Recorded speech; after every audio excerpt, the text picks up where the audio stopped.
शरीर में जो भी ऊर्जाएं प्रवाहित होती है वो एक विशेष मार्गों के द्वारा प्रवाहित होती है जिन्हें मेरिडियन कहते हैं।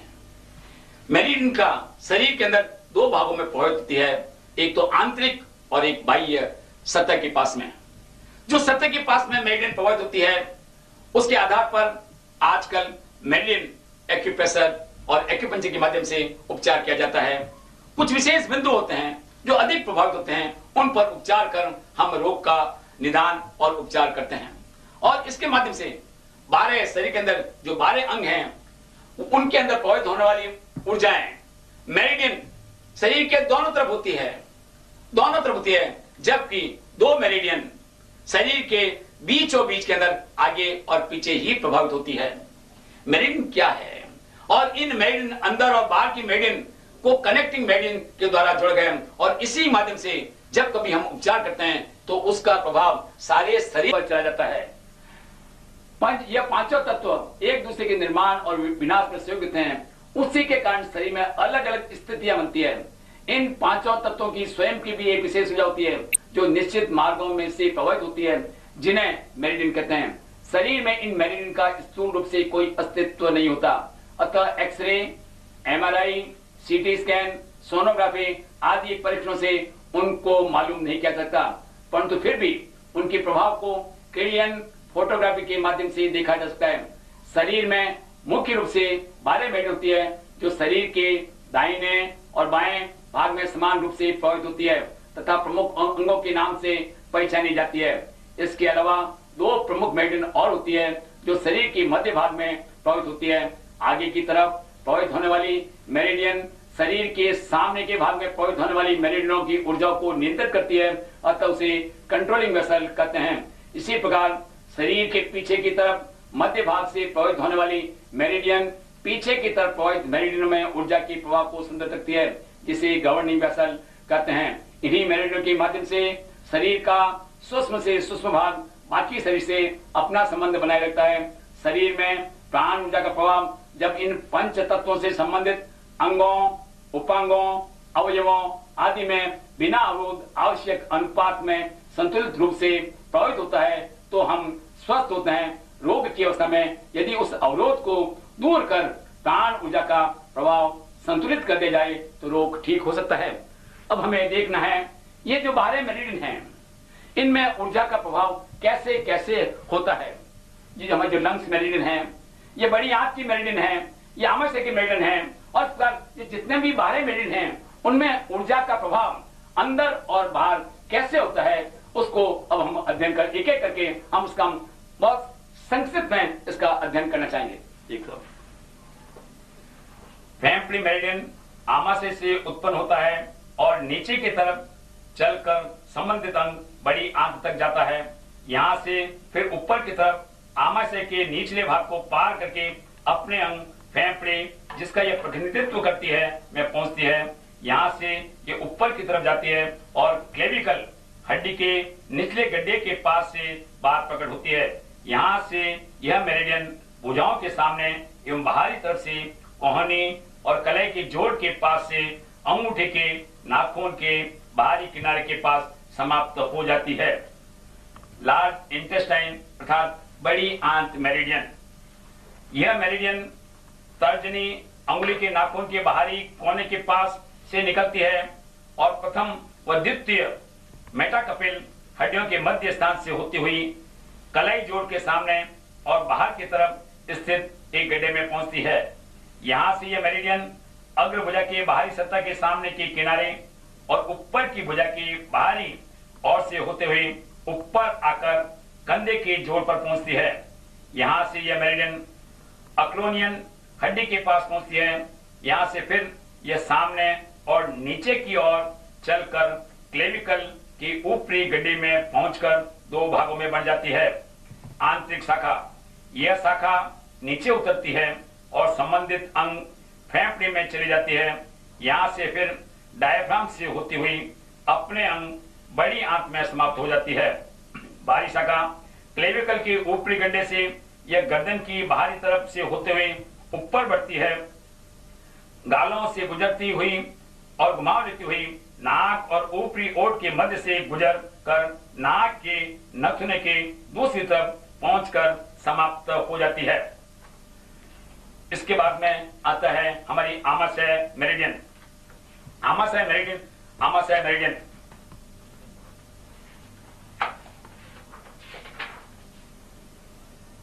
यह मेरिडियन नथुना से शुरू होकर आंख में जाती है और चक्षु गुहा के निचले भाग में पहुंचकर यहां से मुंह के किनारे हो जाती है। फिर यहां से मैंडिबल पर पहुंचकर दो भागों में बढ़ जाती है। ऊपर जाने वाली शाखा, यह शाखा मैंडिबल कोण पर पहुंचकर ऊपर की ओर बढ़ती है और कान के सामने से होकर माथे के कोण तक आती है। नीचे जाने वाली शाखा, यह शाखा गर्दन के बाहरी सतह से होते हुए नीचे आती है और क्लेविकल के ऊपर गड्ढे में पहुंचकर यहाँ दो भागों में बढ़ जाती है। आंतरिक शाखा, यह शाखा वक्ष, डायफ्राम, प्लिया और आमाशय से होते हुए पेट के निचले भाग में पहुंचकर स्टोमक 30 की सीध में यह बाह्य शाखा से मिलती है। बाह्य शाखा, यह शाखा क्लेविकल के ऊपरी गड्ढे से सीधी नीचे स्तन के बीच रेखा से होते हुए पेट के निचले भाग में पहुंचकर आमाशय 30 पॉइंट की सीध में यह आंतरिक शाखा से मिलती है। यहाँ से यह फिर नीचे की ओर जांघ के सामने की सतह से होते हुए घुटने तक पहुंचती है और टीबिया हड्डी के सामने और बाहर की सतह से होते हुए पैर के सामने और बीच से गुजरते हुए पैर की दूसरी उंगली के अगले सिरे पर पहुंच समाप्त हो जाती है। आमाशय के पश्चात है हमारी स्प्लीन मेरिडियन। यह चैनल पैर के अंगूठे के भीतरी तरफ से आरंभ होती है और यहाँ से पाद मूल की भीतरी सतह में त्वचा के दो रंगों के मिलाप से होते हुए ऊपर की ओर एडी जोड़ में मीडियल मेलियोउलस के सामने पहुंचती है। यहाँ से फिर टीबिया अस्थि की पिछली सतह और पैर के भीतरी तरफ से होती हुई ऊपर की ओर चढ़ती है और घुटने के जोड़ और जांघ के सामने भीतरी सतह से गुजरकर पेल्विस में पहुंचती है, जहां पर यह दो भागों में बन जाती है। बाह्य शाखा, यह शाखा पेट के सामने की सतह में मध्य रेखा से 4 चूर्ण बाहर की ओर से होते हुए ऊपर छाती तक पहुंचती है और छठे इंटरकास्टल स्थान में और मध्य ऑक्सिलरी रेखा के सीध में स्प्लीन 21 के समीप यह आंतरिक शाखा से मिल जाती है और यहीं समाप्त हो जाती है।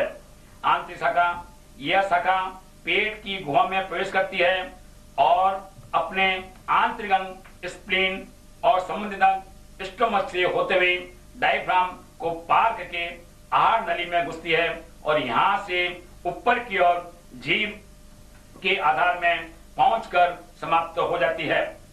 इसके पश्चात आती है हमारी हार्ट मेरिडियन। हार्ट मेरिडियन, हृदय मेरिडियन। हमारी हार्ट मेरिडियन, जैसा कि इसके अंदर ये दिखाया गया, ये हमारी हार्ट मेरिडियन।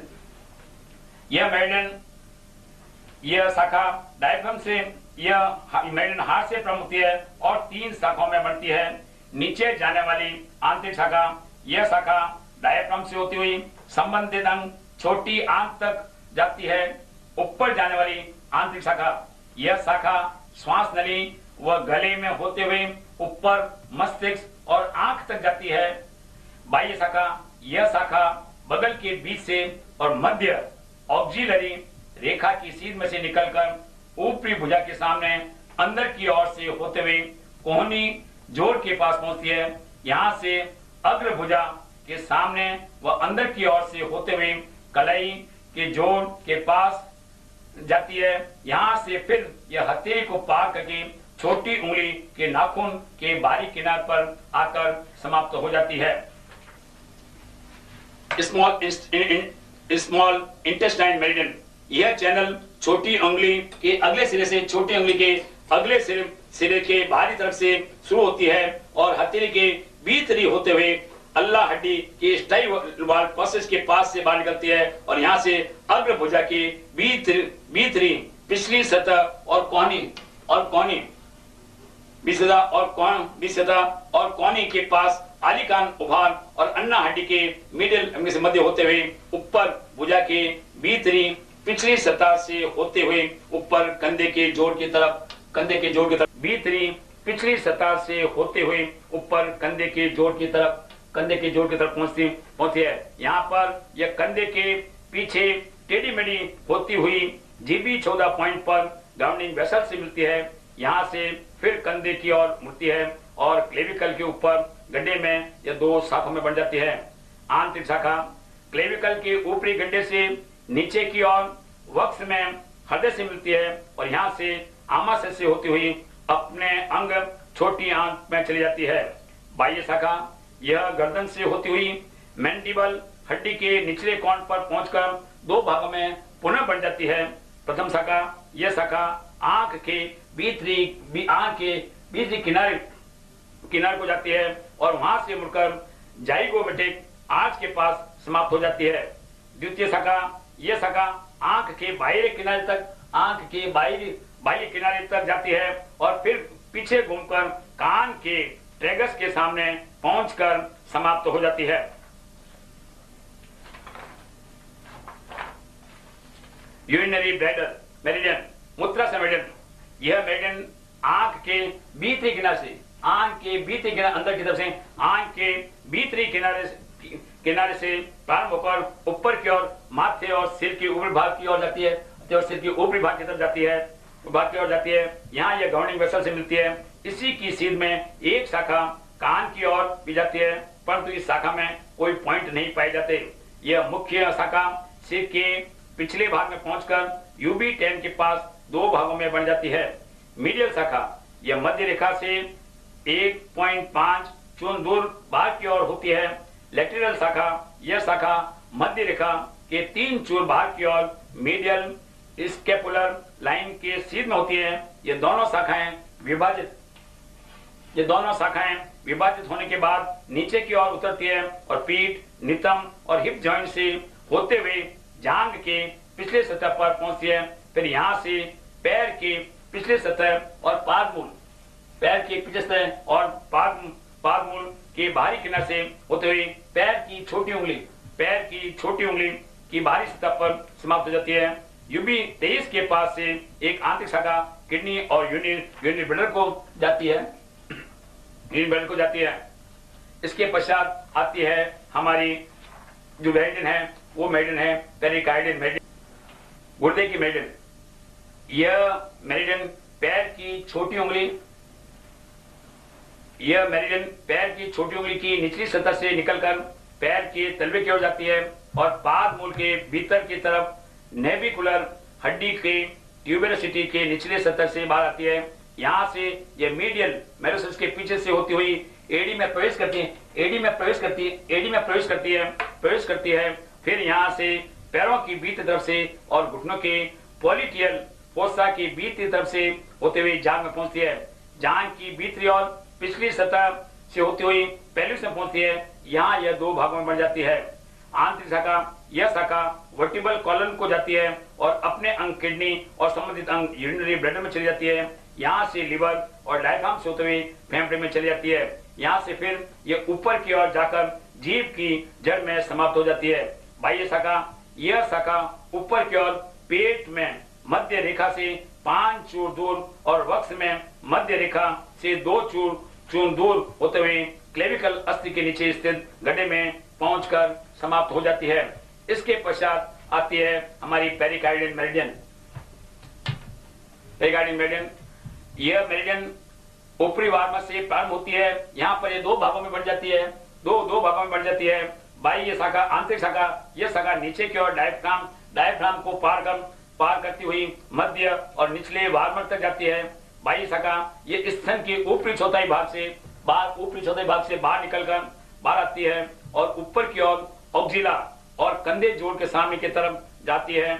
यहाँ से यह ऊपरी भुजा की भीतरी सतह से होती हुई और अग्र भुजा में पामरिस लोगस एवं फ्लेक्सर कार्पाई रेडियलस मेसी के टेंडन के मध्य से और हथेली के मध्य से गुजरते हुए बीच की उंगली के अगले सिरे से समाप्त हो जाती है। इसके पश्चात आती है हमारी triple warmer meridian. Triple warmer meridian को संजीव भी कहते हैं। जैसा कि हमने पहले बताया था, संजीव का मतलब होता है 3 खड्डे, 3 कैविटी, एक तो डायफ्राम के ऊपर, बीच में और नीचे। प्राचीन चाइनीज मूल ग्रंथ के अनुसार सांजियो का तात्पर्य है 3 प्रज्वलित गुहाएं। ऊपरी वार्मर छाती की गुहा जहां यह श्वसन क्रिया का नियंत्रण करती है। मध्य वार्मर ऊपरी पेट जहां पाचन क्रिया पर, और निचला वार्मर पेट जहां स्थित होता है, यहाँ मूत्र जनेंद्र पर नियंत्रण करती है। ट्रिपल वार्मर मेरिडियन एक यांग मेरिडियन है। यह मेरिडियन अनामिका उंगली, रिंग फिंगर के नाखून के भीतरी किनारे से प्रारंभ होती है और हथेली की पिछली सतह में चौथी और 5वीं हड्डी के मध्य में होती हुई कलाई जोड़ और अग्रभुजा की पिछली सतह पर पहुंचती है। यहाँ से अल्लाह और रेडियस हड्डी के मध्य से होते हुए आली कैनन अस्थि को पार करते हुए और ऊपरी भुजा की भी पिछली सतह से होते हुए कंधे के पास पहुंचती है। यहाँ से फिर 7वीं सर्वाइकल वर्टिब्रा पर पहुंचती है। यहाँ से आगे सामने मुड़कर क्लेविकल अस्थि के ऊपरी गड्ढे में पहुंचकर 2 भागों में बन जाती है। ऊपर जाने वाली शाखा, यह शाखा बाह्य सतह से होते हुए गर्दन को जाती है और कान के निचले और पिछले भाग में पहुंचकर यह फिर 2 भागों में बन जाती है। ऊपर जाने वाली शाखा, यह शाखा कान के पीछे एक गोल सा चक्कर लगाकर माथे और गाल से होते हुए आंख के नीचे पहुंचकर समाप्त हो जाती है। कर्ण शाखा, यह शाखा कान के भीतर चली जाती है और कान के सुप्राट्रेजिक नोच के पास से बाहर आती है। फिर सामने चेहरे की ओर जाती है और आंख को भी भौं के बाहरी किनारे पर समाप्त हो जाती है। इसके पश्चात आती है हमारी गॉल ब्लैडर मेरिडियन।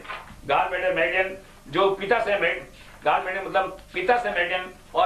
मेरिडियन और जो लिवर मेरिडियन है, वो गॉल ब्लैडर मेरिडियन फिर हमारे चेहरे से स्टार्ट होती है और जो पित्ताशय मेरिडियन है वो हमारी वापस नीचे से स्टार्ट होती है।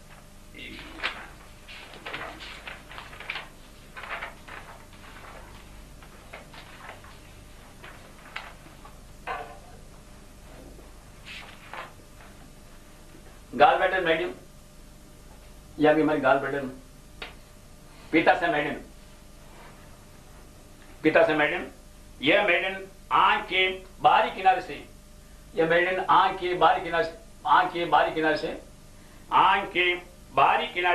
से निकलती है और 2 भागों में विभाजित होती है। सामने की शाखा, इस शाखा में कोई पॉइंट नहीं पाए जाते, अतः यह उपयोगी नहीं है। यह शाखा पीछे की शाखा, यह शाखा कान के निचले भाग के सामने तक जाती है। यहाँ से फिर माथे के भाग को जाती है, वहां से फिर माथे को भाग हो जाती है। यहाँ से फिर यह शाखा मुड़कर माथे के किनारे तक जाती है और पीछे की ओर मुड़कर गर्दन के बाहरी तरफ से होते हुए अंत में नीचे क्लेविकल के ऊपर गड्ढे में पहुंचकर ये 2 भागों में जाती है। आंतरिक शाखा, यह शाखा लिवर और पित्ताशय से होते हुए नीचे इनगुआइनल क्षेत्र में यह बाह्य शाखा से मिलती है। बाह्य शाखा, यह शाखा सुप्रा कैविकुलर गड्ढे से निकलकर सीधे नीचे बगल में सतह से होती हुई शाखा निकल नीचे बगल के सामने से और छाती की बाहरी सतह से होते हुए नीचे की ओर तैरने वाली फसलों में मुक्त सिरों के सामने से गुजरते हुए नितंब के क्षेत्र में पहुंचती है, जहां पर यह आंतरिक शाखा से मिलती है। यहाँ से यह चैनल जांघ और घुटने के बाहर की ओर की सतह से होते हुए फिबुला के हेड के सामने पहुंचती है और यहाँ से फिर यह पैर के सामने और बाहरी सतह फिबुला के सामने से होते हुए नीचे पादमूल के सामने डोर्सल में चौथी और 5वीं मेटाटार्सल अस्थि के मध्य होते हुए पैर की चौथी उंगली के अगले सिरे के बाहर की ओर जाकर समाप्त हो जाती है। इसके पश्चात आती है हमारी लिवर मेरिडियन।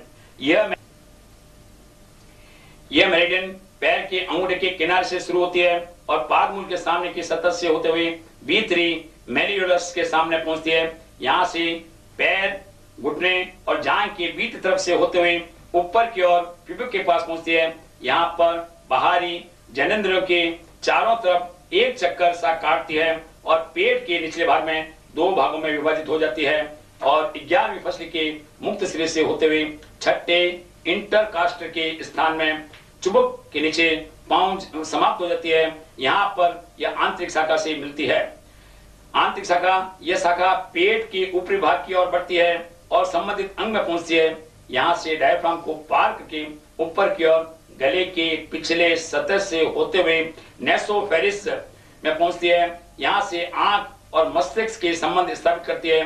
मस्तिष्क से यह फिर बाहर आती है और माथे की तरफ जाकर गवर्निंग वेसल से मिल जाती है और एक छोटी सी शाखा मुंह में जाती है, परंतु इसमें भी कोई पॉइंट इतने में होता है। और दूसरा सिरा हमारे इसका जो दूसरा सिरा है वो या तो पैर की उंगली में या हाथ की उंगली में होता है।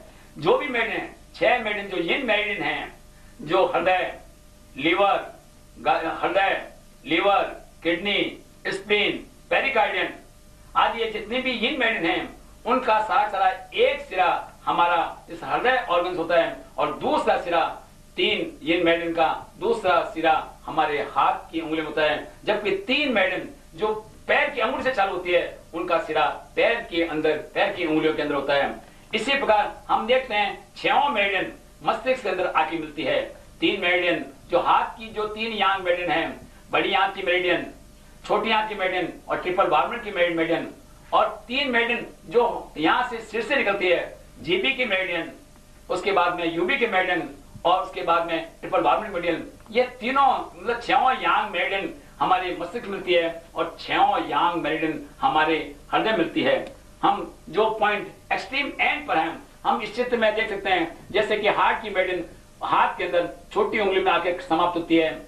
स्मॉल इंटेस्टाइन ट्रिपल बार्बन की मेरिडियन ये छोटी उंगली से प्रारंभ होती है। ट्रिपल बार्बन की मेरिडियन दूसरी उंगली से अंदर की तरफ जाती है। पेरिकार्डियन मेरिडियन कंधे से वापस आकर बीच की उंगली के अंदर आकर समाप्त होती है।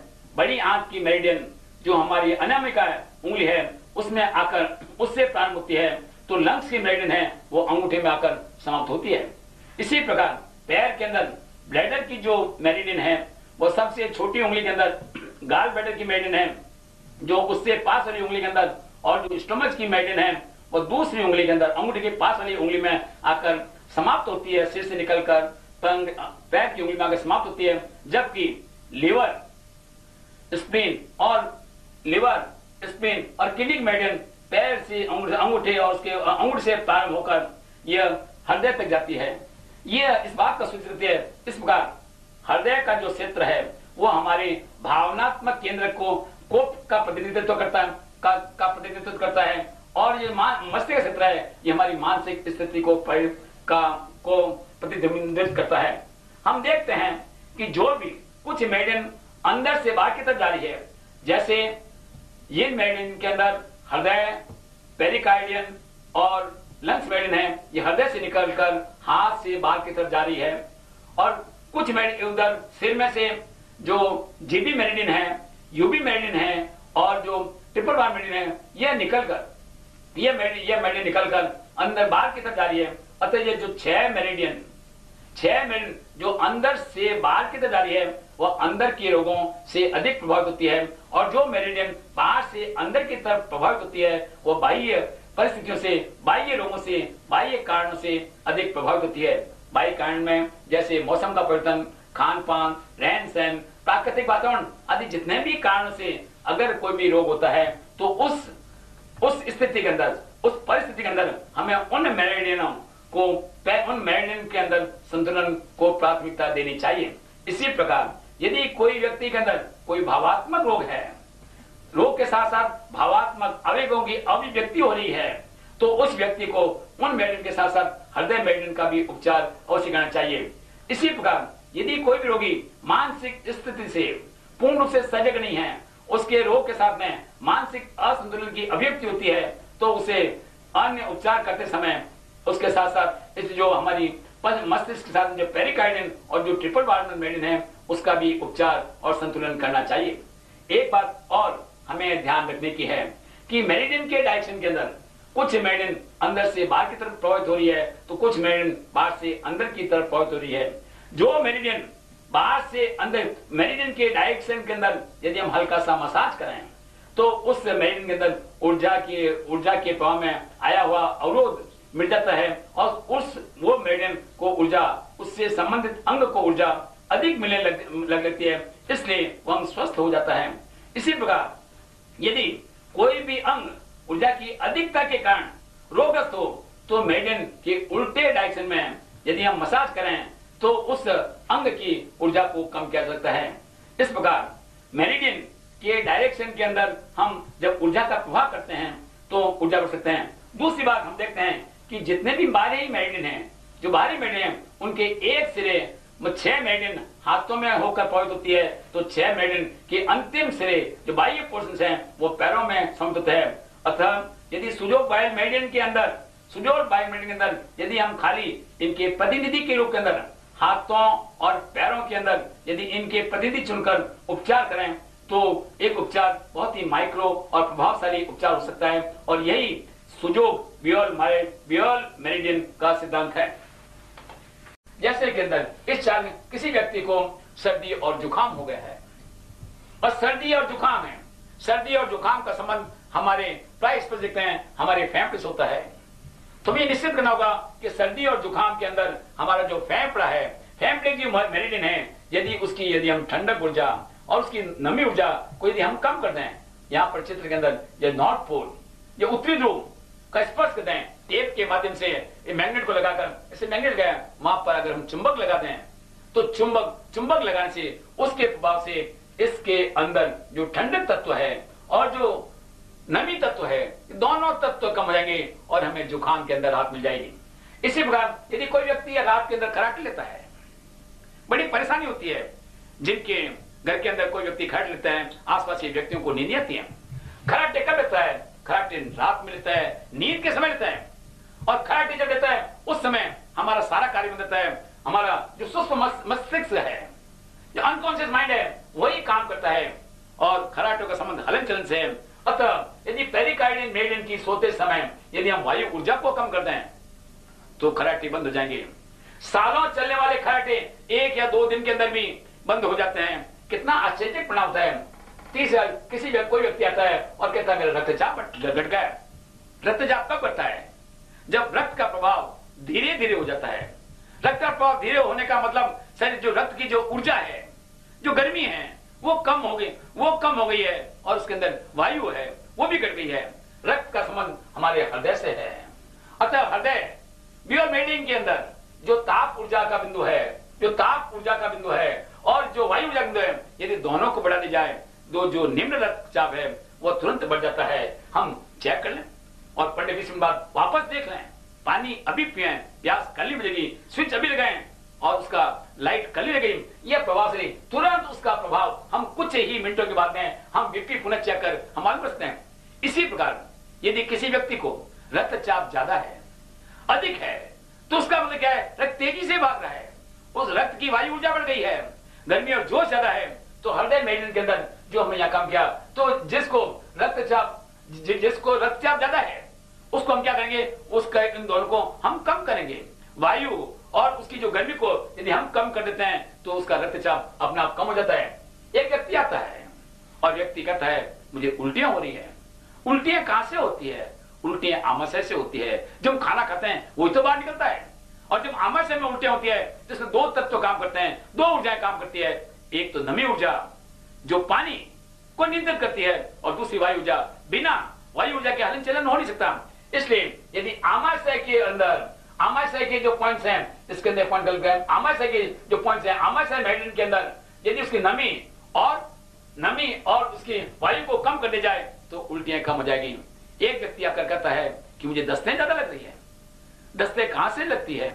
दस्तों का संबंध बड़ी आंत से है, और जब दस्तें बड़ी आंत से लगती हैं, दस्तों का संबंध बड़ी आंत से लगती है, तो जिस ढंग से हमने किया, तो बड़ी आंत की यदि हम नमी और वायु कम कर दें तो हमारी दस्तें कम हो जाएगी, दस्तें बंद हो जाएगी, तुरंत रुक जाएगी। कोई व्यक्ति गाड़ी चलाने जाता है लेकिन एक बार ब्रेक लगाता है तो गाड़ी रुक जाती। बिना वायु हलन चलन हो नहीं सकता, और बिना हलन चलन उल्टी और दस्तें हो नहीं सकती। एक व्यक्ति आकर कहता है जैन साधु है, वो रात में पानी नहीं पीते हैं। शरीर के अंदर 70% पानी है। जिस शरीर में सूर्य चुपते ही सारा शरीर से क्या एक रात के लिए उस पानी को नहीं पी सकता? कभी कभी हमें प्यास अधिक लगती है उस समय हम क्या करें? क्या शरीर में ऐसा सहयोग, शरीर बहुत सहयोग करता है? अब उसने प्यास खा लेती है, जो भी हम पानी पीते हैं, कहने को बोली हम ये कहें हमारा कंठ सूख रहा हो, लेकिन पानी कहा जाता है, आमाशय में जाता है, पेट में जाता है। इसका मतलब जब प्यास लगती है तब आमाशय के अंदर नमी कम हो जाती है। और यदि हम जो व्यक्ति रात में पानी नहीं पीते, पानी की कमी है, यदि उस समय यदि हम नमी बढ़ा दें, आमाशय की नमी बढ़ा दें, तो मैं रात में थोड़े समय के लिए प्यास ही लगेगी। आज जितने भी हार्ट के पेशेंट हैं, जिनको खून को पतला करने के लिए दवाई लेनी पड़ती है ताकि उन रक्त वाहिनियों के अंदर खून चल जाए, यदि ऐसे व्यक्ति यदि हार्ट मेरिडियन के अंदर हार्ट वेव की यदि नमी बढ़ाते हैं तो उनका खून सहज ही कम जगह। जिन व्यक्तियों की धड़कन बढ़ जाती है, धड़कन कब बढ़ती है? हृदय की धड़कन कब बढ़ती है? हृदय की धड़कन जब बढ़ती है जबकि वायु ऊर्जा बढ़ जाती है। यदि हम हृदय की धड़कन बढ़ने वाले को यदि हृदय मेरिडियन की यदि हम वायु कम कर दें तो हमारी हृदय की धड़कन कम हो जाएगी। बहुत से व्यक्ति आते हैं और कहते हैं हमें रात में निद्रा नहीं आती है। निद्रा कब नहीं आती है? जब आदमी कुछ को चिंतन करता है, कुछ को सोच रहता है, विचारों का प्रभाव करता है। मस्तिष्क का इसका संबंध मस्तिष्क से है। यदि मस्तिष्क की वायु ऊर्जा कम कर दें, यदि मस्तिष्क की ताप ऊर्जा कम कर दें, सोच शक्ति कम कर दें, तो मैं निद्रा लग जाएगी। और जो व्यक्ति कहते हैं मैं अधिक निद्रा आती है, इसका मतलब वायु ऊर्जा का प्रभाव नहीं है, कोई चिंतन नहीं चल रहा है। और चिंतन नहीं चला है तो यदि उसकी हम वायु ऊर्जा बढ़ा दें, उसकी ताप ऊर्जा बढ़ा दें, पेरिकार्डियम के अंदर ताप और वायु ऊर्जा बढ़ा दें, तो हमें अच्छे परिणाम आ सकते हैं। कहने का तात्पर्य यह है कि हमें रोग के आधार पर शरीर में जो ऊर्जा कम है उस ऊर्जा का संबंध किस ऊर्जा से है। यदि उस ऊर्जा को यदि हम बढ़ा दें, जैसे एक व्यक्ति मधुमेह का व्यक्ति आता है, डायबिटीज का व्यक्ति आता है, वो कहता है मेरे पेनक्रियास स्प्लीन काम नहीं करते हैं और स्प्लीन की मेन ऊर्जा हमारे है नमी। यदि हम स्प्लीन की नमी बढ़ा दें, उसको मतलब वहां पर एक मैग्नेट का जो दक्षिणी ध्रुव लगा दें, तो उसके मधुमेह के अंदर लाभ हो जाएगा। तो कौन सी ऊर्जा, ये साधारण स्थिति के अंदर हम उन ऊर्जाओं का अच्छे उपयोग कर सकते हैं। लेकिन जब रोग असाध्य होता है, जब स्थिति ऐसी आती है कि साधारण स्थिति के अंदर रोग बहुत पुरानी स्थिति पहुंच जाता है, उस समय ये उपचार इतने प्रभावशाली होते हैं और तब शरीर के अंदर शारीरिक ऊर्जाओं का असंतुलन हो जाता है। हम छोटी मोटी बात के लिए, हम छोटे व्यक्ति को बुलाने के लिए किसी एक व्यक्ति पा सकते हैं, लेकिन यदि किसी देश के बड़े व्यक्ति को इनवाइट करना है, आमंत्रित करना है, तो उसके लिए हमें विशेष रूप से एक डेपुटेशन लेकर जाना पड़ता है। उसी प्रकार जब असाध्य रोग होता है उस समय हमें सभी उसे जितने भी सहयोगी ऊर्जा हैं उन सब का सहयोग लेना पड़ता है और जो नियंत्रित करती है उसका भी सहयोग लेना पड़ता है। हम उसके माध्यम से क्या उसके साथ साथ में क्या करें? हमारे शरीर के अंदर जो बीचों बीच के अंदर है एक मेरिडियन और चलती है और जिसका नाम कंसेप्शन वेसल कंट्रोल करती है। बिल्कुल शरीर के बीचों बीच के अंदर ये मेरिडियन चलती है। इसको कहते हैं conception vessel, CV controlling vessel, और इसलिए सीवी इसको रैन मेरिडियन भी कहते हैं। और इसी से एक मेरिडियन है जो शरीर के बिल्कुल पीछे सेंटर के अंदर अलाइनमेंट करती है, बिल्कुल बीचों बीच चलती है। इस मेरिडियन को डू मेरिडियन भी कहते हैं और यह है गवर्निंग वेसल। ये नियंत्रण करती है सारे यांग ऑर्गन मेरिडियन को, ये संतुलित करती है। तो ये सारे यिन ऑर्गन्स के प्रभाव को ये संतुलित करती है।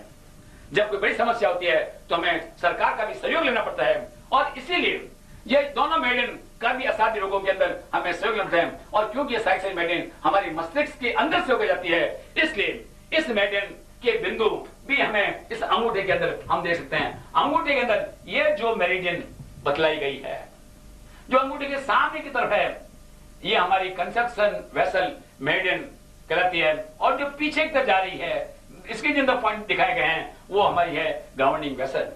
जिस प्रकार ऊर्जा के 5 पॉइंट सारी ऊर्जाओं के अंदर है, वैसे वैसे पांचों प्रकार की ऊर्जा के प्रतिविधि बिंदु यहां भी दिखाए गए हैं।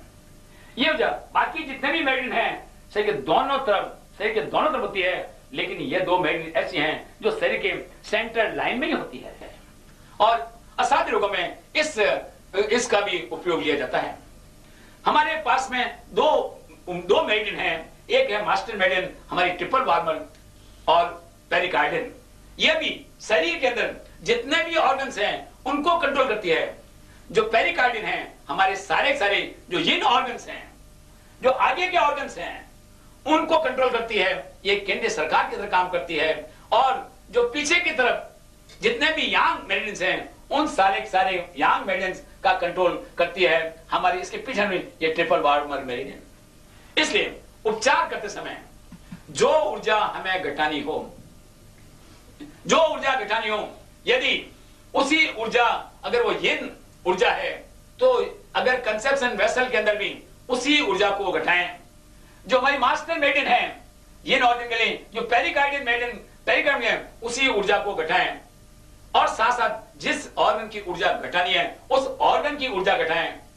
साथ ही जो उसका जो मातृ ऑर्गन है उसकी जो संबंधित ऊर्जा है उसको घटाएं और उसका जो पुत्र ऑर्गन है उसकी जो ऊर्जा है, जैसे मुझे लीवर की वायु घटानी है, लीवर की वायु घटानी है तो लीवर का मातृ ऑर्गन है गुर्दा, तो गुर्दे की मुझे ठंडक ऊर्जा को भी घटाना पड़े। और जो लीवर का जो पुत्र ऑर्गन है वो हृदय है, अर्थात हृदय की जो ऊर्जा है वो गर्मी है, हृदय की गर्मी को घटाऊं, गुर्दे की ठंडक को घटाऊं। लीवर की जो ऊर्जा है, जो मुझे लीवर की ऊर्जा को घटाना है, लीवर नमी बढ़ गई है तो लीवर की नमी को मैं कम करूं। पीलिया हो गया है, मैं लीवर की नमी को कम करता हूं और साथ साथ जो लीवर की नमी को कम करता हूं तो उसके साथ साथ यिन ऑर्गन को कंट्रोल करता है मास्टर मेरिडियन है हमारी पेरिकार्डियन, तो पेरिकार्डियन की भी नमी को कम करना चाहिए। और इसी प्रकार यिन ऑर्गन को कंट्रोल करती है हमारी कंसेप्शन वेसल, तो उसकी भी जो नमी ऊर्जा है उसको कम करना चाहिए। इस प्रकार हम 5 ऊर्जाओं को कम करते हैं। 3 ऊर्जाओं को कंसेप्शन वेसल, मास्टर मेरिडियन और जिस ऑर्गन की ऊर्जा घटानी हो उन तीनों ऊर्जाओं को तो वही ऊर्जा कम करते हैं जिस ऊर्जा को हमें कम करना है। बाकी जो मातृ अंग है और जो पुत्र अंग की ऊर्जा है उनकी संबंधित ऊर्जा बढ़ाना पड़ता है।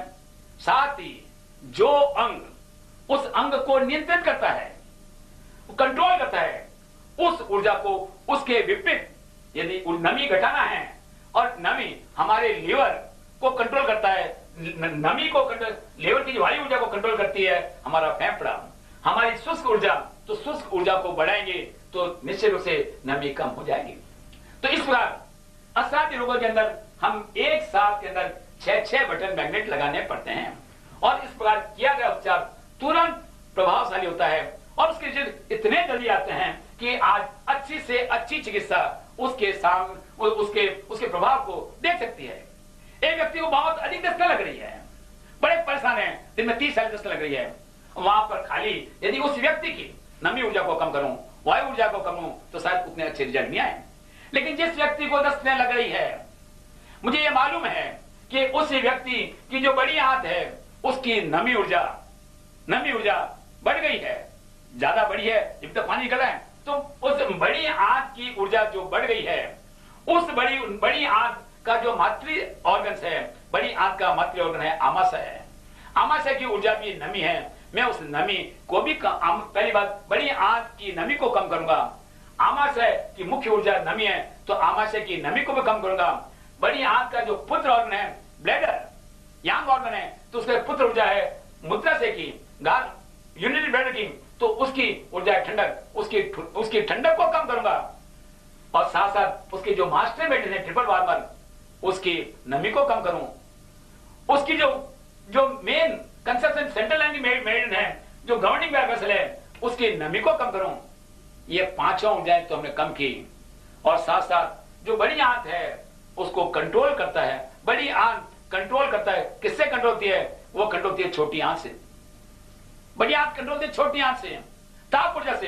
तो उस ताप ऊर्जा, छोटी आंत यदि ताप ऊर्जा को बढ़ा दूं तो तुरंत दस्तें रुक जाएगी। मैंने सैकड़ों पेशेंट पर इसको प्रयोग करके देखा और जो दिन भर दस्तों से पड़ते, आधे घंटे के अंदर उन्हें दस्तों के अंदर प्रभावकारी परिणाम निकला। इसी प्रकार कोई व्यक्ति में एक व्यक्ति आता है जिसको पेशाब बहुत ज्यादा अधिक पेशाब आ रहा है, पेशाब रोक नहीं पा रहा है। पेशाब नहीं रोकने का कारण उसका जो ब्लैडर है, उस ब्लैडर के अंदर वायु अधिक है, नमी अधिक है, पानी ठहर नहीं है, उसका होल्डिंग नहीं है। उससे जो मूत्राशय है उसकी ठंडक ऊर्जा वो मूत्राशय काम कर वो निष्क्रिय हो गया है।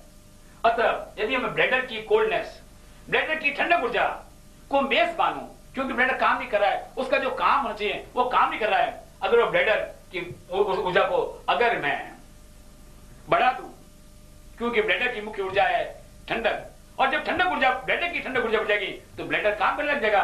तो ब्लैडर की ठंडक ऊर्जा को माध्यम लेकर उसका जो मातृ ऊर्जा है, ब्लैडर की मातृ ऊर्जा है बड़ी आंत की ऊर्जा है शुष्कता, और ब्लैडर का जो पुत्र ऊर्जा है वह है गालब्लैडर, उसकी वायु। यदि हम दोनों को बढ़ा दें, साथ में साथ के अंदर ब्लैडर का जो मास्टर मेरिडियन है वह है ट्रिपल वार्मर, उसकी भी यदि हम कोल्डनेस बढ़ा दें, और जो उसके पीछे जो गवर्निंग वेसल है, गवर्निंग वेसल की जो ऊर्जा पीछे की तरफ जो है इसकी भी कोल्डनेस बढ़ाते हैं।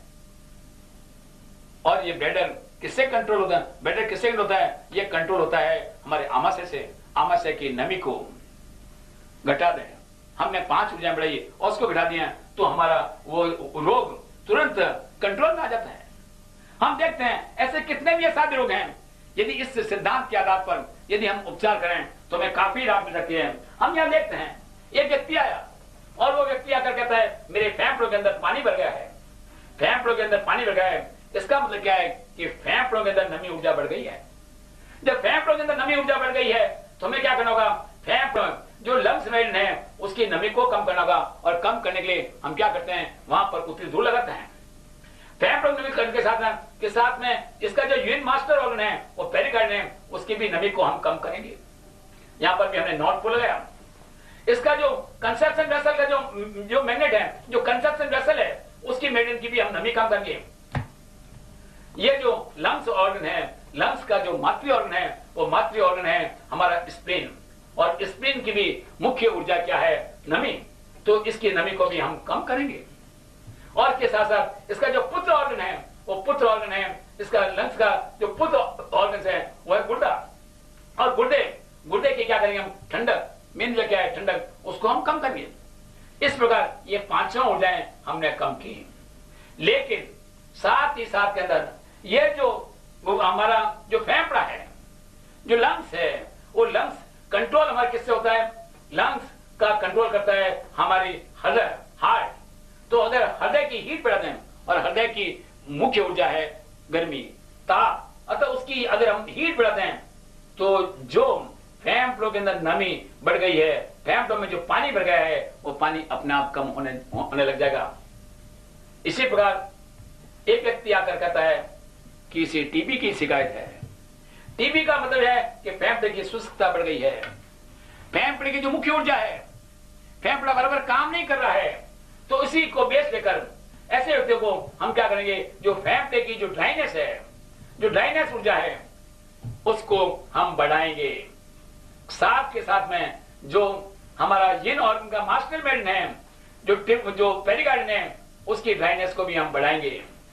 और साथ में इसका जो कंट्रोलिंग वेसल्स है उसकी ड्राइनेस को भी हम बढ़ाएंगे। तीनों की हमने ड्राइनेस को बढ़ाया, शुष्कता को बढ़ाया। इस फेफड़े का जो पुत्र ऑर्गन है, फेफड़े का पुत्र ऑर्गन हमारा स्प्लीन है, उसकी नमी को भी बढ़ाएंगे। और फेफड़े का जो पुत्र ऑर्गन किडनी है उसकी ठंडक को बढ़ाएंगे, और फेफड़े का जो मातृ ऑर्गन है जो स्प्लीन, उसकी नमी को बढ़ाएंगे। इस प्रकार ये 5 ऊर्जाएं तो हम बढ़ाते हैं, लेकिन फेफड़े को कंट्रोल करता है हमारा हार्ट, हमारा ताप। तो उसकी अगर हीट बढ़ा दें तो हमें क्या होगा कि फेफड़ों की जो शुष्कता है, तपेदिक है, टीबी है, उसके अंदर बहुत जल्दी रिजल्ट आने लग जाएंगे। एक व्यक्ति आकर कहता है कि मुझे हृदयघात हो गया है, हार्ट अटैक हो गया है। हार्ट अटैक कब होता है? जब हृदय की कोल्डनेस बढ़ जाती है, हृदय बराबर काम नहीं करता है। तो यदि हम हृदय जिसको हार्ट अटैक हो गया है, यदि ऐसे व्यक्तियों को हमें हृदय की जो मेन ऊर्जा है, हृदय की मेन ऊर्जा क्या है? हीट। अब उसके हम हीट, ताप को बढ़ाएं, उससे हृदय हमारा मजबूत होगा। अगर हृदय के ताप को बढ़ाएं, साथ के साथ में हृदय का जो मातृ ऑर्गन है, हृदय का मातृ लीवर है, उसकी वायु को बढ़ाएं, लीवर की वायु को बढ़ाएं। हृदय का जो पुत्र ऑर्गन है, जो स्प्लीन है, उसकी नमी को बढ़ाएं। हृदय का जो मास्टर मेरिडियन है, जो पेरिकार्डियम है, उसकी भी गर्मी को बढ़ाएं। और हृदय की जो कंट्रोलिंग वेसल जो सबको कंट्रोल करती है, उस कंट्रोलिंग वेसल की भी अगर यदि हम गर्मी को बढ़ाएं, इन सबको बढ़ाने के साथ साथ हृदय कंट्रोल, इनकी ऊर्जा को कंट्रोल कौन करता है? वो करती है किडनी। अगर किडनी की ठंडक को बढ़ा दें तो हमें हार्ट अटैक के अंदर चमत्कारी परिणाम देखने को मिलते हैं।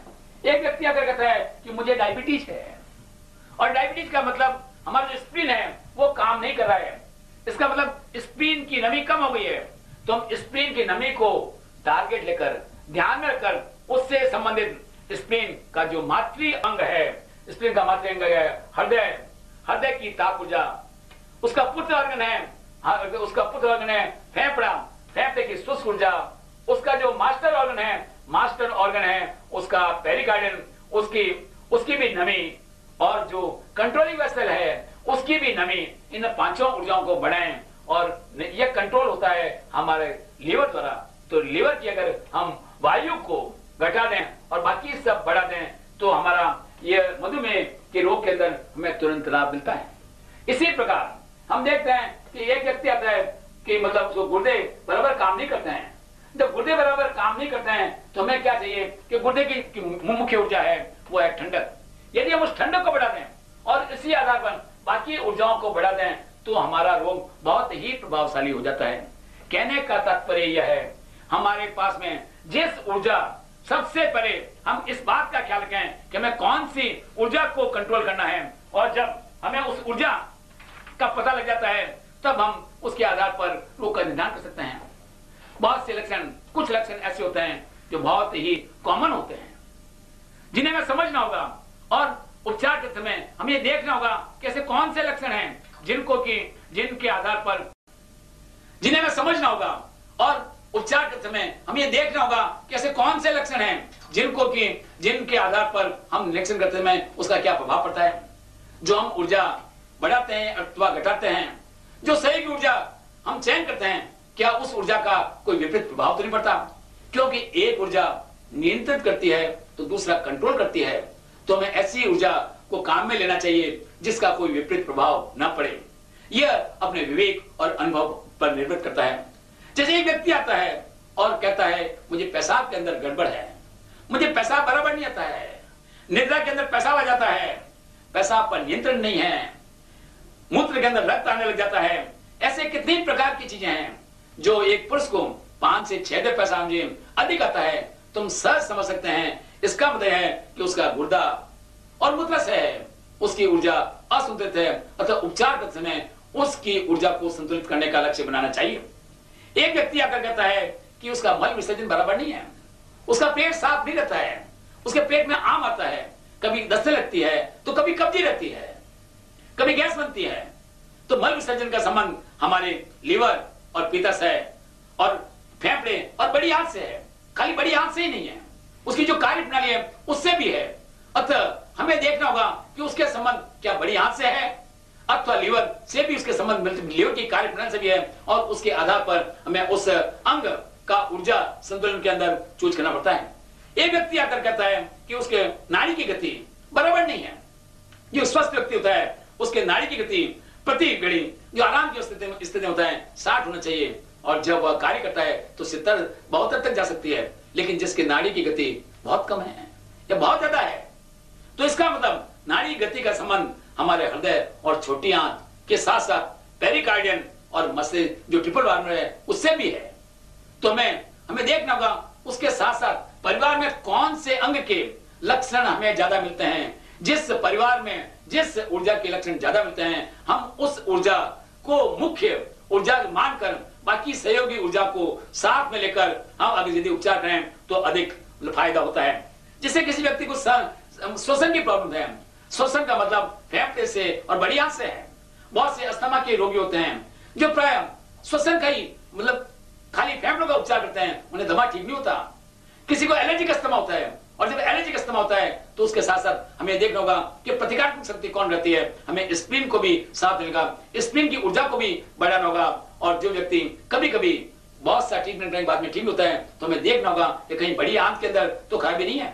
तो श्वसन का ट्रीटमेंट करते समय हमें लंग्स और फेफड़े दोनों को ध्यान है। कभी कभी व्यक्ति को पसीना ज्यादा आता है, और प्राय जिन व्यक्तियों को पसीना ज्यादा आता है डॉक्टर उन्हें हार्ट की शिकायत कर देते हैं, ईसीजी लिया जाता है और ईसीजी के अंदर कुछ से कुछ तो गड़बड़ आती है। और जब व्यक्ति को कह दिया जाएगा तुम्हारा हार्ट की प्रॉब्लम है तो व्यक्ति घबरा जाता है। पसीने आने के अनेक कारण हो सकते हैं। यदि पसीने के साथ साथ हमारे हार्ट मेडियन के डायरेक्शन में, जिधर से हमारी हार्ट मेडियन चलता है, छोटी उंगली डायरेक्शन में चलता है, यहां दर्द ना आए और हार्ट के अंदर दर्द ना हो और पसीना, तीनों चीज हो, तो इसका मतलब हमारे हृदय के अंदर कुछ शिकायत है। लेकिन पसीना ही आता है, इधर मेडियन के अंदर दर्द नहीं आता है, ऊर्जा के अंदर कोई पॉइंट्स नहीं आते हैं, दर्द नहीं होता है। इसका मतलब पसीने का कारण कुछ और हो सकता है। पसीना हमारे गुर्दे और मूत्राशय के असंतुलन अथवा फेफड़े अथवा बड़ी आंत के असंतुलन से हो सकते हैं। अतः रोग का निदान करते समय हमें इस बात का ख्याल रखना होगा कि किस कारण से ये लक्षण प्रकट हो रहे हैं। जब एक से ज्यादा ऊर्जा का उससे संबंध होता है तो हमें विशेष रूप से इस बात को ख्याल में रखना पड़ेगा कि एक व्यक्ति को भूख भी लगती है, भूख लगने के कारण भूख का संबंध हमारे लीवर और पित्ताशय से होता है, तो दूसरी तरफ आमाशय और तिल्ली से भी। हमें बाकी लक्षण, बाकी कौन सी ऊर्जाएं उसको किस ढंग से प्रभावित करती है, यदि इस बात का यदि हम ख्याल कर ऊर्जा का चयन कर उपचार करें तो हमें ज्यादा लाभ मिलता है। एक व्यक्ति मोटापा है, वजन बढ़ रहा है, और व्यक्ति बहुत दुबला पतला है। मोटापे का संबंध हमारे लीवर और पित्ताशय, स्प्लीन, पैंक्रियाज और मस्तिष्क एवं समझ है, क्योंकि इसका सारा सही संबंधित है। तो इसका मतलब हमें शरीर के खाली, हमें आमाशय और स्प्लीन तक ही अपने आप को सीमित रखना है, लीवर और गाल ब्लैडर तक ही सीमित रखना है। हमें उसके अंदर पेरिकार्डियन और उसका जो सहयोगी अंग है ट्रिपल हार्मोन, उसको भी साथ में लेना होगा। आवेग, व्यक्ति भावात्मक दृष्टि से किसी को गुस्सा ज्यादा आता है, किसी को भय ज्यादा लगता है, कोई बड़ा अधीर है, कोई बात बात में दुखी होता है, बात करते बड़ा परेशान होता है, और कोई बात बात के अंदर रोना रोता है। ऐसा क्यों होता है? आवेग का कारण क्या है? आवेग का संबंध हमारे हृदय और छोटी आंत तथा पेरिकार्डियन और ट्रिपल हार्मोन से होता है। अतः यदि हम उसकी ऊर्जा को संतुलित कर लें तो हमें आवेग का नियंत्रण भी आसानी से किया जा सकता है। व्यक्ति को काम भोग की वासना की इच्छा होती है, और उसके अंदर भी हमारे जो ऑर्गन्स हैं, गुर्दे और मूत्राशय, हृदय और छोटी आंत, लीवर और पित्ताशय, ये सारे ऑर्गन्स काम करते हैं। कहने का तात्पर्य है कि निदान करने से पहले हमें यह सोचना होगा, ये जो लक्षण प्रकट हो रहे हैं, ऊर्जा का जो असंतुलन हो रहा है, उसका संबंध किस किस ऊर्जा से हो सकता है।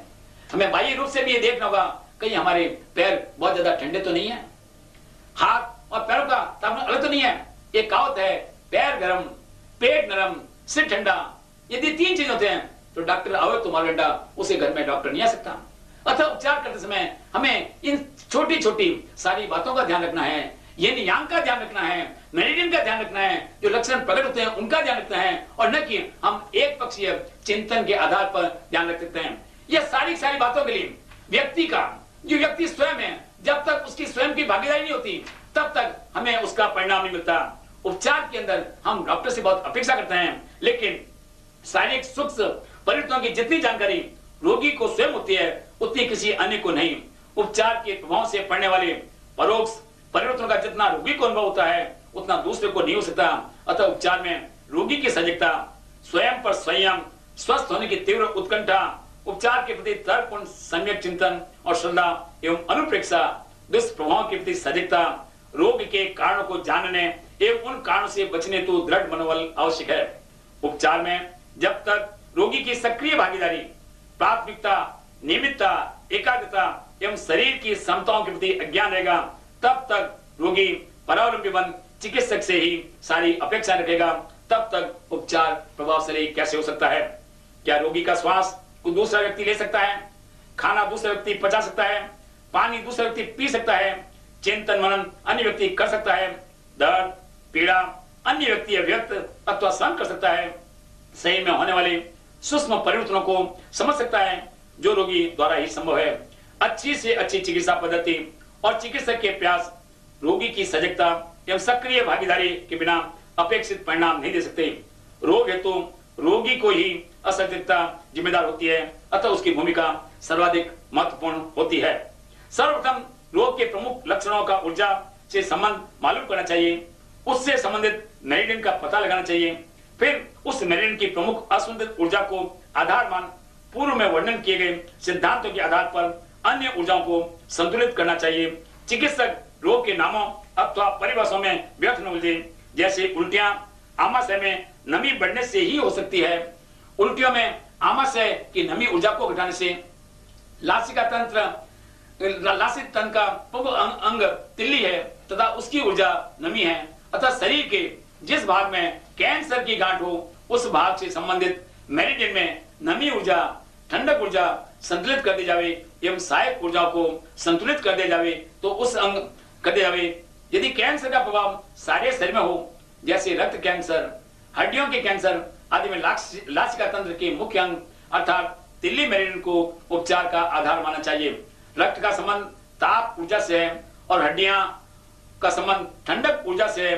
अतः रक्त कैंसर में तिल्ली की ताप ऊर्जा जो लगभग क्षीण हो जाती है को यदि बढ़ा दिया जाए और हड्डियों के कैंसर में तिल्ली की ठंडक ऊर्जा को नियंत्रित कर दिया जाए तो शरीर रोग मुक्त होना प्रारंभ हो जाता है। इसी प्रकार जिन्हें हृदय का रोग है उनके हृदय की ठंडक ऊर्जा बढ़ जाती है। जिनके वालों में अवरोध आ गया है उनके हृदय की शुष्क ऊर्जा बढ़ जाती है। हार्ट अथवा तिल्ली एनलार्जमेंट का मतलब संबंधित मेरिडियन की शुष्क ऊर्जा क्षीण हो गई है। गुर्दे में पथरी अथवा उसके कार्य न करने का मतलब गुर्दों की ठंडक ऊर्जा आवश्यकता से ज्यादा बढ़ गई है। तपेदिक का मतलब फेफड़ों की ठंडक ऊर्जा बहुत बढ़ गई है। उच्च रक्तचाप का मतलब रक्त की मुख्य ऊर्जा ताप ऊर्जा का बढ़ना और रक्तचाप का कम होना मतलब रक्त की ताप ऊर्जा को घटना। अतः रक्तचाप में हृदय की ताप ऊर्जा को आवश्यकता अनुसार संतुलित कर दिया जावे तो शरीर में रक्तचाप से छुटकारा पाया जा सकता है। मेरुदंड संबंधी रोगों में जैसे स्लिप डिस्क, मणकों का संकुचित होना, सर्वाइकल स्पॉन्डिलोसिस, बम्बू स्पाइन आदि रोगों का मतलब मेरुदंड की ठंडक ऊर्जा असंतुलित हो गई है। इसी प्रकार साइटिका आदि नाड़ी संस्थान संबंधी रोगों का मतलब मेरुदंड की ताप ऊर्जा असंतुलित है।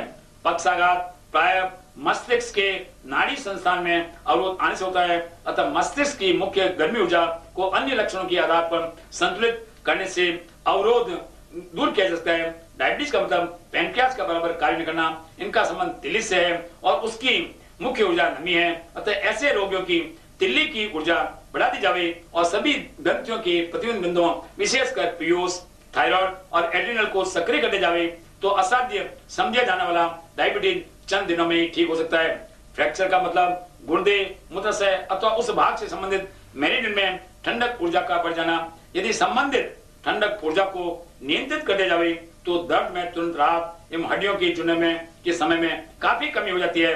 बुखार का मतलब शरीर में ताप ऊर्जा का बढ़ना, अस्थमा में फेफड़े की वायु ऊर्जा असंतुलित हो जाती है, मोटापे में शरीर में आर्द्रता बढ़ जाती है तथा वायु एवं ताप ऊर्जा उस भाग में कम हो जाती है। इस प्रकार रोग की प्राथमिकता एवं प्रकट लक्षणों की अधिकता के आधार पर यदि सही मेरिडियन और सर्वाधिक असंतुलित ऊर्जा का चयन कर उसको संतुलित करने के साथ साथ उसकी सहायक ऊर्जाओं को पूर्व में बतलाए गए सिद्धांतों से संतुलित कर दिया जाए तो उपचार के परिणाम तुरंत प्राप्त होने लगते हैं। मेरिडियन और असंतुलित ऊर्जा चयन में रोगी की अवस्था में बाहुल्य वाली ऊर्जा तथा रोग से संबंधित मेरिडियन में उपचार को प्राथमिकता देनी चाहिए। मुख्य ऊर्जा को चयन में रोगी की अवस्था में बाहुल्य संबंधी ऊर्जा को देनी चाहिए। मुख्य ऊर्जा को घटाने अथवा बढ़ाने के साथ साथ उस आयु में प्रगति में के अनुसार जिस ऊर्जा का बाहुल्य हो उसमें संबंधित मेरिडियन को ही चुनना चाहिए। इससे मनुष्य एक चिंतनशील प्राणी है। जैसे उसके भाव होते हैं वैसे ही विचार उसके मस्तिष्क में होने लगता है। कुछ विचार मौलिक होते हैं तो कुछ मात्र इच्छाओं और कामनाओं तक ही सीमित होते हैं। कुछ विचार अपनी क्षमताओं के लोग अपनी प्रवृत्तियों के प्रति सजग और सचेत करने वाले होते हैं। चंद व्यक्तियों के विचार और धारणाएं आसानी से नहीं बदलती, जबकि चंद व्यक्तियों के विचार में बुद्धि, विवेक और अनुभव का समावेश होता है। यिन यांग सिद्धांत के अनुसार जब ये विचार दीर्घकालीन होते हैं तो मस्तिष्क पेरिकार्डियम मेरिडियन को विशेष प्रभावित करते हैं, जबकि यदि ये अल्पकालीन होते हैं तो हमारे नाड़ी संस्थान और मेरुदंड से संबंधित मेरिडियन को अधिक प्रभावित करते हैं। इन दोनों मेरिडियन की वायु ऊर्जा मौलिक विचारों को, उष्ण ऊर्जा इच्छा अथवा कामनाओं को, नमी ऊर्जा विवेक और सजगता को, शुष्क ऊर्जा इच्छा अथवा कामनाओं को, नमी ऊर्जा शुष्क ऊर्जा दृढ़ एवं स्थिर विचार को तथा ठंडक ऊर्जा बुद्धि और अनुभव को संतुलित करती है। अनिद्रा, बहुत से व्यक्ति रात में सोते समय भी कुछ न कुछ चिंतन करते रहते हैं, फलतः उन्हें अनिद्रा का रोग हो जाता है। अतः ऐसे व्यक्तियों के सोते समय मस्तिष्क की नमी बढ़ा दी जाए तो उनके मस्तिष्क में सजगता विकसित होने से व्यर्थ चिंतन समाप्त होने लगता है और निद्रा आने लग जाती है। परंतु जिन व्यक्तियों को भय के कारण निद्रा न आती हो तो सोते समय मस्तिष्क मेरुदंड की आवश्यकता अनुसार ठंडक ऊर्जा को कम करने से अच्छे परिणाम मिलते हैं। यहाँ मेरुदंडों का एक छोर मस्तिष्क क्षेत्र में होता है अतः यहाँ ऊर्जाओं की अधिकता से अनिद्रा का रोग हो सकता है, जबकि इन ऊर्जाओं की अधिकता से अधिक निद्रा आ सकती है। अतः अनिद्रा अथवा अति निद्रा का कारण मालूम कर उसको दूर करना चाहिए। यदि कोई व्यक्ति उदास अथवा चिंतित रहता हो तो मस्तिष्क की वायु बढ़ाने से उसको नए नए मौलिक विचार आने लगते हैं और उदासी कम होने लग जाती है। जिन व्यक्तियों की मति भ्रम हो जाती है अथवा सोच नकारात्मक हो जाता है, ऐसे व्यक्तियों की मस्तिष्क की ताप ऊर्जा को घटाने से अच्छे परिणाम मिलने लगते हैं। यदि कोई पागल हो जाता है तो उसमें बुद्धि और विवेक का अभाव हो जाता है। ऐसे व्यक्तियों की मस्तिष्क की ठंडक ऊर्जा को बढ़ाने से लाभ मिलता है। जो लोग धूम्रपान करते हैं अथवा दुर्व्यसनों का सेवन करते हैं उनमें दृढ़ संकल्प शक्ति का अभाव होता है। अतः ऐसे व्यक्तियों की मस्तिष्क की सुस्त ऊर्जा को बढ़ाया जावे और ताप ऊर्जा को घटाया जावे तो संतोष पर परिणाम मिलते हैं।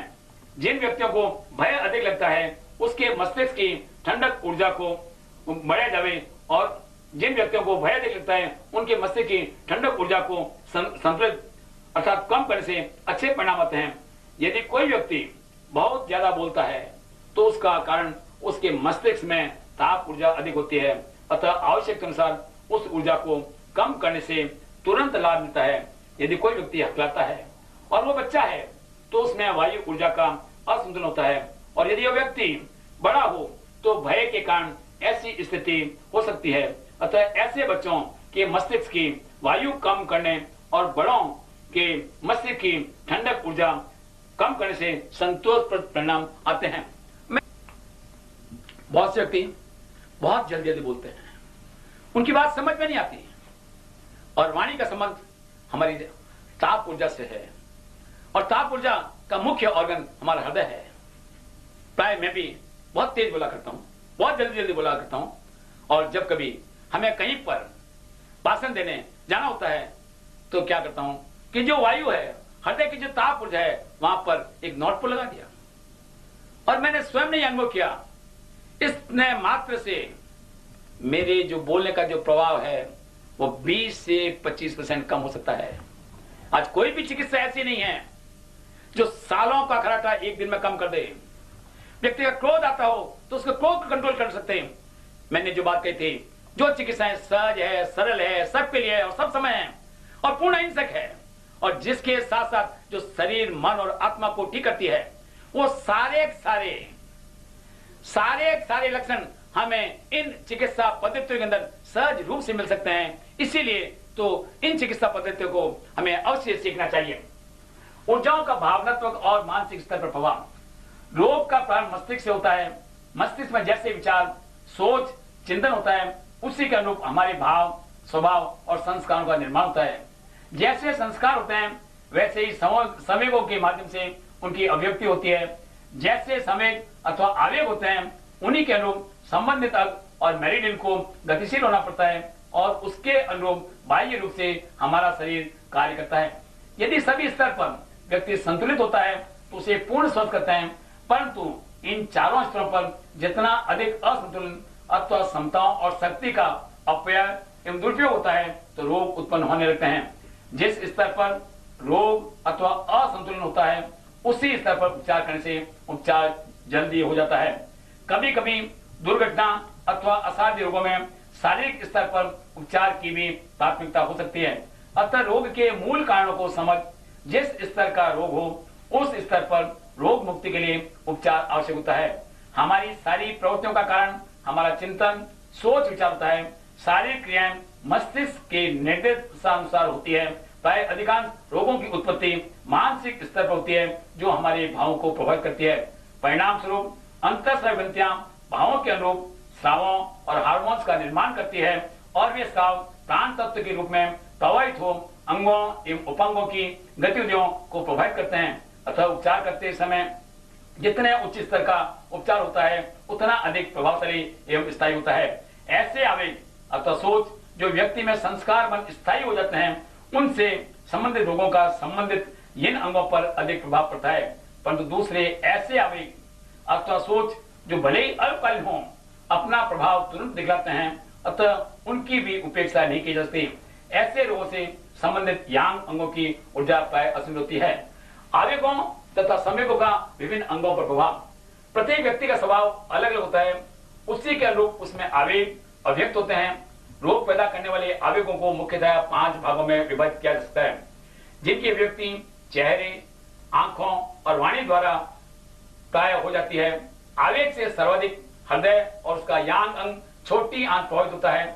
यिन यांग सिद्धांत अनुसार 5 प्रकार की ऊर्जाओं से प्रभावित होने वाले चिंतन, सोच, आवेग और भावों को मुख्य रूप से 2 भागों में विभाजित किया जा सकता है। एक तो ऐसे आवेग अथवा सोच जो व्यक्ति में संस्कार बन स्थायी हो जाते हैं, उनसे संबंधित रोगों का संबंधित इन अंगों पर अधिक प्रभाव पड़ता है। परंतु दूसरे ऐसे आवेग अथवा सोच जो भले ही अल्पकालीन हो, अपना प्रभाव तुरंत दिखलाते हैं, अतः उनकी भी उपेक्षा नहीं की जाती। ऐसे रोगों से संबंधित यांग अंगों की ऊर्जा प्राय असीमित होती है। ये आवेग अर्थात जो साधारण परंतु प्राय स्वभाव के रूप में स्थायी अथवा दीर्घकालीन होते हैं। यांग आवेग अर्थात जो तीव्र कभी कभी परंतु अल्पकालीन होते हैं। पंच तत्व की तालिका के अनुसार प्रत्येक तत्व का एक यिन अंग और एक यांग अंग होता है। यिन आवेग यिन अंगों को तथा यांग आवेग यांग अंगों को पहले असंतुलित करते हैं, अतः संबंधित अंगों को की असंतुलित ऊर्जा को संतुलित कर आवेगों को नियंत्रित कर स्वभाव में परिवर्तन किया जा सकता है, जो अन्य चिकित्सा पद्धति में संभव था। साधारण क्रोध और स्थायी क्रोध, जो क्रोध लंबे समय तक रहता है परंतु बहुत तीव्र नहीं होता, परंतु व्यक्ति में उसकी बार बार अभिव्यक्ति होती रहती है। लोक भाषा में हम ऐसे व्यक्ति को क्रोधी स्वभाव वाला कहते हैं। उसकी जड़ें गहरी होती है तथा नियमित अभ्यास एवं सजगता से उसको रोका जा सकता है। क्रोध का पूर्वाभास हो जाता है। क्रोध का वायु ऊर्जा से सीधा संबंध होता है। क्रोध में मांसपेशियां सक्रिय हो जाती है। क्रोध विवेक को घटाता है। क्रोध का कारण वायु ऊर्जा की अधिकता और विवेक का संबंध नमी ऊर्जा से होता है। ऊर्जा सिद्धांत के अनुसार वायु के बढ़ने से नमी घटती है, लीवर स्प्लीन को नियंत्रित करता है।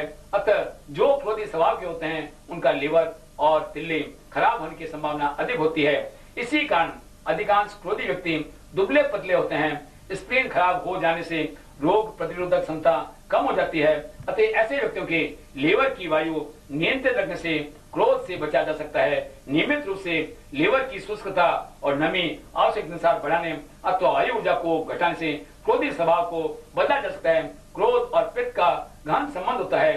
पित्त को उग्र करने वाले तामसिक पदार्थों के सेवन से भी क्रोध अधिक आता है। अतः क्रोध के नियंत्रण उपयुक्त उपचार के साथ साथ सात्विक खान पान भी अत्यंत आवश्यक है। अस्थायी क्रोध, हम देखते हैं बहुत से व्यक्ति क्रोधी स्वभाव के रहते हैं, लेकिन जब कभी उन्हें क्रोध आता है वो इतना तीव्र होता है और कभी कभी उस क्रोध के अंदर वे आत्महत्या तक कर लेते हैं। तो ऐसे व्यक्तियों को, साधारण व्यक्तियों जिनका क्रोधी स्वभाव तो न होता है लेकिन अतिरिक्त आता है, तो उनकी भी अपेक्षा करते हैं। तो ऐसे केसेस के अंदर जो पित्ताशय है, यदि हम उसकी वायु को कम कर दें और उसका जो नियंत्रण जैसे मैंने कहा, जिसको जो नियंत्रण करने वाला है, पित्ताशय को नियंत्रण करने वाला हमारा आमाशय है। जो आमाशय है उसकी हम नमी को बढ़ा दें तो हमारा पित्ताशय की वायु कम हो जाएगी और उससे हम ऐसे क्रोध के अंदर, ऐसे क्रोध के प्रसंग के अंदर भी हम बच सकते हैं। कहा जाता है कि क्रोध के साथ साथ कुछ आवेग हैं महान। घमंड, एक व्यक्ति बड़ा घमंड होता है और घमंड व्यक्ति कौन होता है? जो प्रसन्न होता है, उसको भय नहीं होता। जिसको भय लगता है हम उसके मान को कम करते हैं। इसी बात एक कसाय है, वह मायावी। जितने भी माया व्यक्ति हैं, कपटी होते हैं, अनैतिक हैं, वो काम करने के बाद बड़े घबराते हैं, उन्हें बड़ा भय लगता है। उनके अंदर ठंडक ऊर्जा, यदि उनकी ठंडक ऊर्जा को बढ़ा दे जाए, भय लगता है। यदि उसके ठंडक ऊर्जा का असंतुलन हो जाता है तो ऐसे व्यक्तियों की का जो मस्तिष्क है, पेरिकार्डियम है, यदि उसकी ठंडक ऊर्जा को बढ़ा दी जाए तो भय लगेगा, तो वो कभी भी गलत काम नहीं करेंगे। ऐसे व्यक्ति होते हैं जो असंतोषी होते हैं, जो लोभी होते हैं, जो लालची होते हैं। उनके अंदर एकमात्र उद्देश्य, एक दृष्टिकोण होता है। तो ऐसे व्यक्तियों की जो शुष्क ऊर्जा है वो शुष्क ऊर्जा बढ़ जाती है और यदि हम मस्तिष्क की शुष्क ऊर्जा को कम कर देते हैं तो व्यक्ति का स्वभाव संतोष प्रति की तरफ जाता है। इस प्रकार हम इन ऊर्जाओं द्वारा न केवल शरीर के साथ साथ मन और आत्मा का भी सरलता से उपचार कर सकते हैं और हमारे कर्मों की निर्जा कर सकते हैं। हम कोई भी साधना करते हैं तो साधना के क्षेत्र में हमारा जो शरीर है वो भी उसके साथ में सहयोग करने लग जाता है और हमारी साधना अधिक फलीभूत होने